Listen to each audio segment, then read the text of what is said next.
Hello friends, welcome to my channel Biz Moments. In the first video of this series, we discussed how GE was created with the help of Charles Coffin, JP Morgan and Edison. And now we'll figure out how GE survived various crises. So let's begin.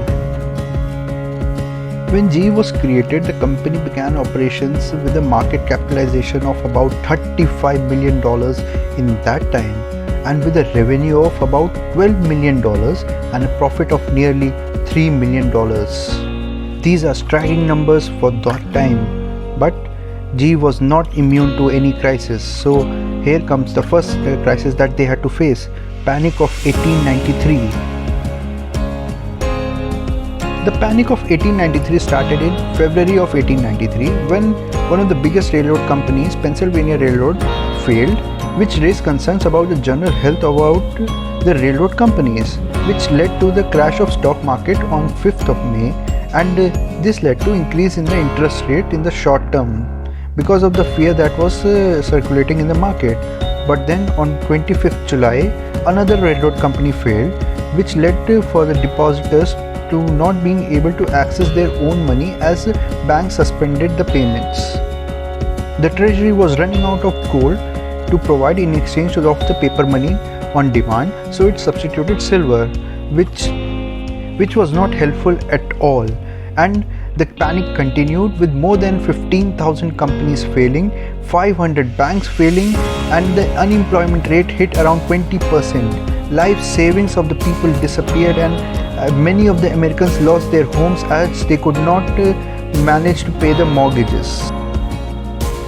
GE was hit hard by the Panic of 1893. New business fell down drastically in the months of May and June, and GE even had to borrow to pay for its own payroll at very high interest rates. New orders declined by 75% and 2/3 of the workforce had to let go. As of July, the company only had in hand cash of 1.3 million and 10 million in long-term debt. And the situation was made worse by the fact that they were providing vendor financing, in which they were providing money to the customers who were struggling themselves to pay the bills.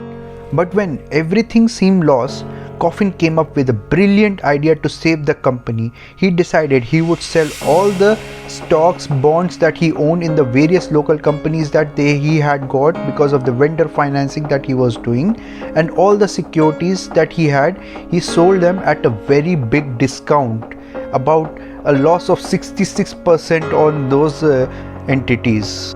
And these stocks, bonds were sold to the company's shareholders at a very deep discount, and this provided the company with much needed cash of $4 million in hand to save the company and to keep the company going.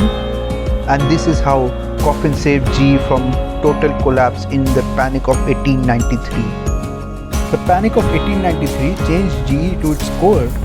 In January of 1894, GE had a debt of around $6.75 million and cash in hand only of around $500,000. So they had to change, and they stopped vendor financing.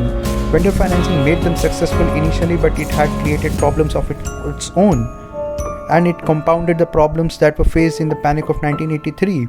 So GE curtailed its practice of extending credits to its customers and taking equity in their companies in exchange for the GE products. Even with the panic going on, Coffin was willing to take chances on new technologies. He brought in Charles Curtis, a New York engineer who was trying to build a steam turbine.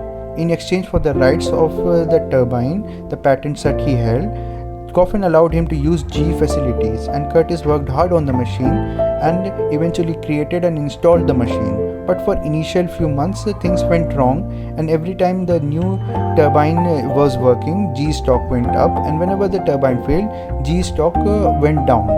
So after 3 months, the new turbine was installed and it was running flawlessly, and new orders started to flood in for GE. By 1898, everything started to fall in its place for GE, and its revenue began to rise again, and it was reaching around $22 million. Under Coffin's leadership, GE had paid off all of its long-term debt, and it was no longer borrowing to pay for its payroll of its employees, and it was not discounting its accounts receivable to make the ends meet, and the days of vendor financing were long gone. And by 1900, Times reported that GE is going to be the company that is going to dominate the world. The panic of 1907. There was an enormous demand for capital, but since money supply was pegged to gold, which means a country can only issue currency in proportion to the gold reserve that it had.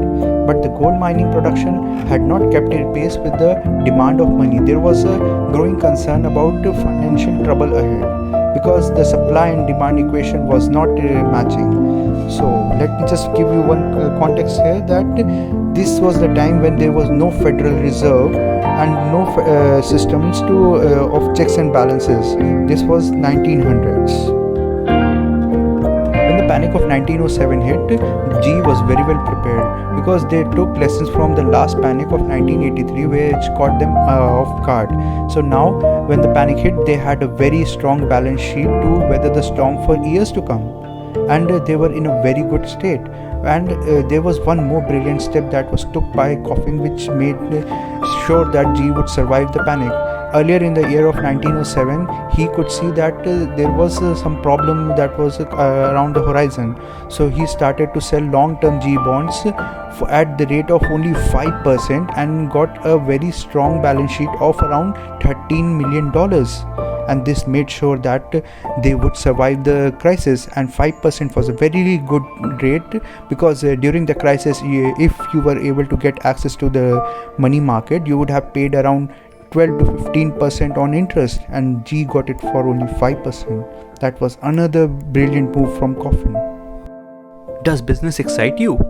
Then Biz Moments is the channel for you. If you like the video, please subscribe and share it with your friends. Thank you.